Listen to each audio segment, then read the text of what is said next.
This is the Momentum Podcast.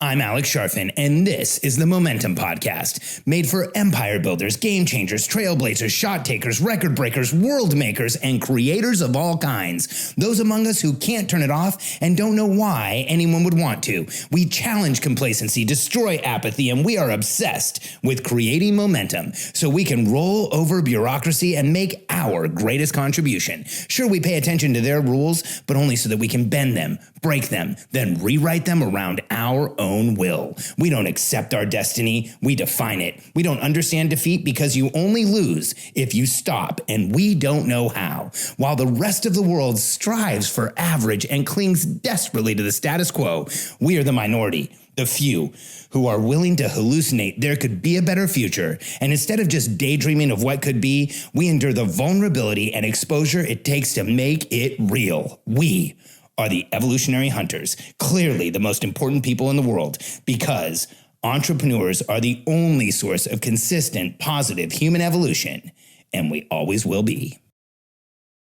I'm excited for everybody to hear this because there is so much going on right now. I want to acknowledge we're recording this on January 14th, and things are certainly in a very unique place in the country, in the world, from any point of view. But I think there's a lot of distraction around all of that. And I want everyone to get an update on new funds that are available for entrepreneurs and entrepreneurial small businesses. And so with that, I'd like to bring in my good friend, Pam Pryor. Pam, thank you so much for coming and doing this with me. Hey, you bet. It's nothing like trying to keep up with the news in real time on everything. And the PPP loans are nothing different than everything else right now.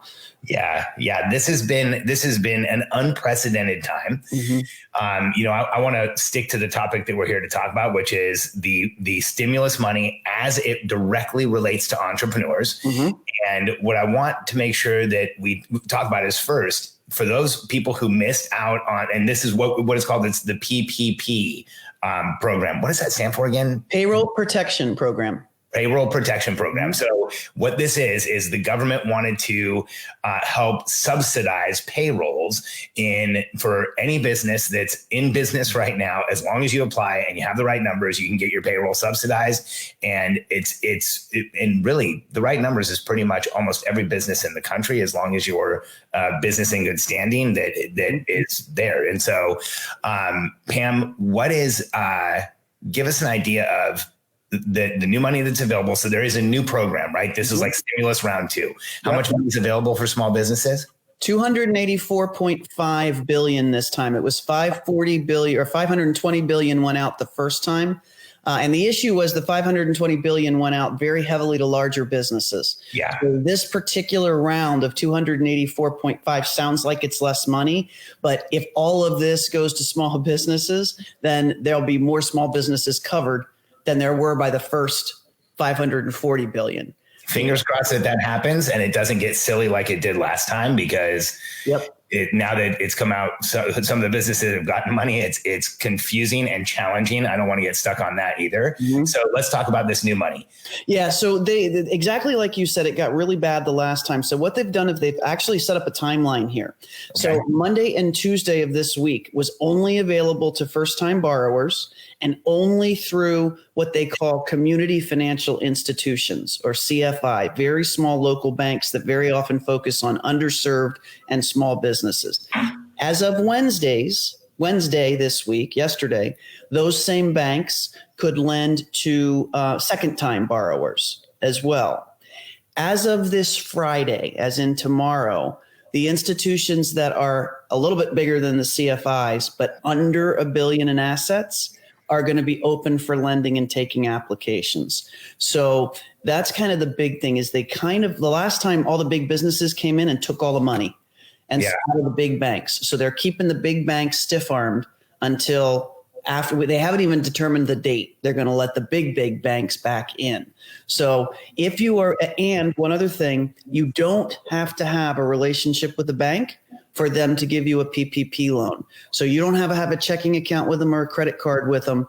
You can go into one of these institutions that's $1 billion in assets or lower. And I'll tell you how you might, a good way to identify those here in a minute, and go apply for your money. And now, as of yesterday, first time and second time borrowers can both do that. A few things around this. Second time borrowers, there are a couple of little quirks, some of them good, some of them, actually, I think all of them good. Wait, can we just pause for a second? I just want to give everybody context on why this is so crucially important right now. What happened with the first money that was put out to save small businesses is now that the reporting's coming out, big businesses got them. A lot of very large businesses got a lot of PPP money. And so that money was taken in huge chunks. And the intention was that it would be a lot more smaller loans. And instead the government let the money. And again, this was a program that was put together last minute.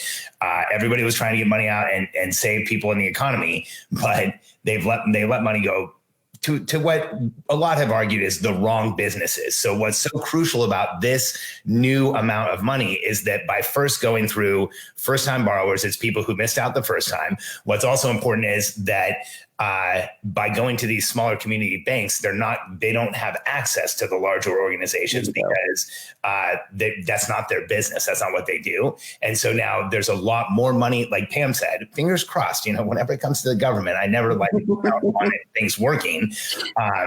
Like they explain that they should, but fingers crossed, a lot more small businesses are going to get a lot more of this money, which is super important. Yeah, and that's what I say. It may not be perfect this time around, but they certainly learned their lesson the first time, and they're keeping the money right now out of the hands of the Chase and the Morgan Stanleys and all of those larger companies who are just giving it away to the big companies. So acting quickly is really key, Alex, and that's the thing I want to drive home. Because once this does get in the hands of the big banks, all bets are off. It'll probably get consumed pretty quickly. So as of Friday, if you've got a relationship with kind of a mid-tier bank, or if you need to develop a new relationship, one of the things, Alex, that I passed on to your team, and I think they're going to make the link available, is the SBA actually put a lender match thing out that's from the SBA. Because here's what I'll tell you, a lot of players who may or may not be the most legit people in the world. Although if they're doing a PPP program, they're pretty constrained. But you're seeing emails come in left and right from these people who are like, we've got the application. We've got the application. That they're third-party people that do some of these, and they don't actually have access to money yet. They're just getting your application. And a lot of with two of my clients now, what has happened, who they went off and did this on their own before I could stop them. The lender came back and said, we can't give you a PPP loan right now, but we'll lend you $20,000. And that's not a forgivable loan. That's conflated with the PPP stuff. So stay away from ads from people. Yeah. Won't answer those. But this list that I'm giving you guys is actually from the SBA, and it's a lender match. You put in a couple things like your company name, your zip code, some contact information, and they identify eligible vendors whose application processes are open. So that's a huge, I really can't say strongly enough that that's a good thing to do. Is that just a URL, Pam? Yeah, it is. And it's I sent that. I don't have it handy right now, but I know Haley's got it. If you can drop it in the chat, that's great. Okay, cool. So a couple other things. If you are in what's called a NAICS code of 72, which is, just to make that in English, it's restaurants, hotels, caterers, bars, that kind of thing. You can get up to 3 to 5 times 1 month's payroll. Everybody else's loan amount is constrained to 2.5 times 1 month's payroll. The other little exception they're making for those industries is that anybody can apply with 500 employees or less. Whereas all of us other entrepreneurs who aren't in those industries, it's 300 employees or less in order to qualify, and you only get 2.5 times 1 month's payroll. So if you're a second-time borrower, and there's no problem with being a second-time borrower, absolutely try it. Two or three things. One is you have to be able to show that your 2020 revenue in some period was at least 25% less than 2019 revenue in the same period. How long of a period does that have to be, Pam? So a little hazy, but the general assumptions or the general interpretation is that any quarter over a similar quarter in the next year, or the whole year over the year. Now, some people are saying, well, why not 6 months if that's a better answer? So I just suggest you do it every which way.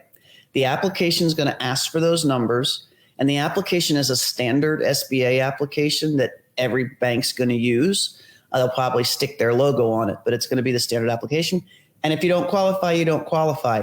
But find the best comparison. So pick like Q1 in 2019, see how much revenue it was. Q1 in 2020, see how much revenue it was. If it's 25% less, you've got your period. Go with it. If that doesn't work, try Q2 versus Q2. If that doesn't work, try the first half versus the first half. If that makes sense, just keep trying all the combinations. So it does have to be parallel periods, though. Yes. Bingo. Okay, got it. Bingo. So parallel periods from 1 year to the next and 90 days to 6 months. Bingo. Okay. 90 days to a year. 90 days to a year. So you can try it all ways. You can try total 25%. Yep. Total 19 versus total 20. Yeah. If it's different, then you can count that. So the other thing is you have to have fully used your first PPP loan. I don't think that's going to be an issue for anybody, but you have to have fully used it. What does that mean, Pam? I saw, when I hear something like that, so I look at it as like, what exactly does that mean? Does that mean you had to have put it into your account and then it had to have come out of the account? How do you use that money? So here's the easiest interpretation of that. If you've completed a forgiveness application and it's 100% forgiven, or you've applied for 100% forgiveness, you've used the money. In short, if between the time you got the money and 24 weeks later, you used at least that much money in payroll, rent, utilities, then you've used the money. Okay. And I would argue that in almost every case, unless you've shut down, you're going to be able to prove that out. So that's the other key there. Let me think. If you're self-employed, you're still qualify for PPP relief. And what they use is the net income on your Schedule C plus any employee wages that you may be getting. So, and farmers and ranchers, I don't know if you have any of those, but they're also qualified, and it's via Schedule F. So anybody who is in that shape knows exactly what we're talking about. So the key here is fast. The other really good thing, Alex, remember how we had to worry about, is it rent? Is it utilities? Is it phone? This year it's cut. This time you could use it for anything operational. So don't go buy yourself a Ferrari, but if you need to pay your suppliers, if you need to pay rent, if you have property damages, if you're one of these storefronts that's been damaged, supplies, that kind of stuff. Makes so much more sense that way. It's so much easier. It was so convoluted before. Yeah. And this makes it a little bit easier to figure out. And then the other thing that's a little quirky is if you're going to get a second loan, you have to know what the SBA's number was on your first loan. So you're going to have to haul out that paperwork. Got it. That's tripped up a couple of people. The other big thing, and then I'll just recap the highlights, is that it does appear that loans, both from the first round and this round, if they're under $150,000, will be automatically forgiven as long as the owner sends in a signed affidavit that says, I used this in accordance with, 100% forgiveness. So that looks like it's sticking through this legislation. Let me just make sure there are no major new things. Pam's literally live. Literally, but that's how this has been throughout this entire thing. It's like daily updates. Yep. Pam, if there isn't anything brand new, let's go to the forgiveness process of the first loans. Yeah. So if somebody got, and without getting into too much of the detail, because we can get buried in the detail, but the process is actually about how to do it, not all the details. It's like, this is where you need to go to apply, right? So if somebody got the money before, what is their step now to make sure that they get as much of that or all of it forgiven? Yeah. Okay. So go back to the institution that lent you the money. So if you remember with PPP loans, it's not directly from the SBA, it's with a bank. You go back to that bank. Every bank almost has the forgiveness form now out on their website somewhere. So just go to your bank's website and look up PPP loan forgiveness form. If you log into your account at your bank, most banks have a thing at the top that says, here's your forgiveness application. So you click on that and fill it out. Now, like you said, the details are ridiculous. It's stupid, crazy. You have to do like 5 podcasts. And Haley and I have had 2 calls. I mean, or Katie and I have had 2 calls on yours, and it's just insane what you have to do. But ultimately, you just fill out every number they ask you to fill out and attach, and they're going to have, it's a 3 or 4 page thing. Follow the instructions. That's all. Just follow the instructions. And it's going to ask for some attachments, most of them from your payroll system. And if you've said, basically what you're saying is, here's what I spent the money on. If you spend it entirely on payroll, you just have to attach your payroll reports. If you've spent it on payroll, rent, utilities, they're going to have you attach something that proves you paid those bills. And then they're going to calculate it that the application, you'll actually know when you finish filling it out, it'll tell you your loan is, X% forgiven. And then you submit that to the bank. Now, here's the real honest truth. Every bank I've talked to, without exception, has put out these forgiveness applications and is telling you to fill them out and get them in. And I recommend that you do, because you don't want to trip over any live wires here. But you're not going to hear back anytime soon. Yeah. Because they're submitting these to the SBA, and the SBA is drowning. They're not getting any of them back and saying, you're forgiven, you're forgiven, you're forgiven. So don't hold your breath for that. And the other thing, Pam, prior prediction is that 150 limit's going to go up. So I am pretty sure that by the time we're done, we'll be at 250, maybe even higher, where they're just going to say, forget that application you filled out. Send me this affidavit instead. Yeah. Because they can't handle the truth. Well, this is so much like when, the mortgage crisis, all of a sudden millions of mortgages in the United States had to do the short sale. Well, there was no one at the banks who knew how to do a short sale. There wasn't a short sale. Well, same thing at the SBA. There has never been a payroll protection program department or leader until now. The entire infrastructure of the business side of this had to be built since they started giving away money. And so that's why, and they did it through tens of thousands of banks. It's not even like they were administering it. All they did was make the regulations and guidelines, and then all these banks administered it and layered on all their shit. And then it was just crazy after that. Oh, one other huge thing, Alex, because you and I had a conversation about this. They have slapped the IRS on the hand, and everything about the forgiveness now is fully tax deductible. Like there's so that's so important. It will not be taxed on the forgiveness. Okay, so this is important to share, and this is probably the last detail we're going to have time for on this podcast. But this was something that I was really confused by and pretty offended by, based on what the loan was supposed to do. What had happened is, if you'd applied for a PPP loan in the first round and you'd gotten money, the IRS was treating it as a taxable income event, as though you had gross revenue come into your business, which really doesn't make sense. If the intent of the loan was to help you offset expenses, and you were allowed to apply for the amount of the expenses, now you're getting the amount less taxes. And so they are now making it 100% forgivable. You don't have to pay taxes on it, which is huge. So anybody who got a PPP loan, it's all yours. Yeah. It's important. One little twist on that, just so people know, is it actually, what they did was they found a back door, Alex. The SBA clearly said, or the legislation clearly said, don't tax the forgiveness. So what they did was took away tax deductibility for the expenses and achieved the same end. And that's where the legislation came back and said no. Awesome. Yeah. Awesome. Man, such a good update. Yeah, this was awesome. And we did it in about 20 minutes, which is exactly what we wanted to do. And so if you're watching this, go ahead and leave any questions that you have about the PPP loans here. Pam's going to come back and check this for us a couple times. And my team will be taking a look as well. And then if you're listening to this on our podcast, go to the Sharfin community on Facebook and join. And then once you get in, you will be able to come in and ask questions of Pam as well. Plus, you should be in the community. That's where I record all my podcasts live, or most of the podcasts live, and look forward to seeing you in there. And Pam, thanks for being here. I appreciate you like crazy. And Pam, if anybody wants to learn more about your fractional CFO service, where can they go? PamPrior.com, PAMPRIOR.com.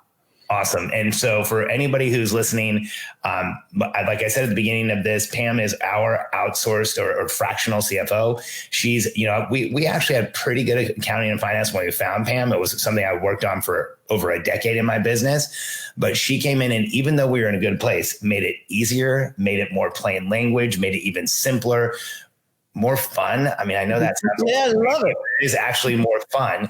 And I just feel so much more clarity now. So if you are running a business and you want financial advice, not bookkeeping or, accounting, that's different. That's people who put the numbers in the right place. Pam comes in and looks at all the work they did and makes it easier for you to understand what's going on.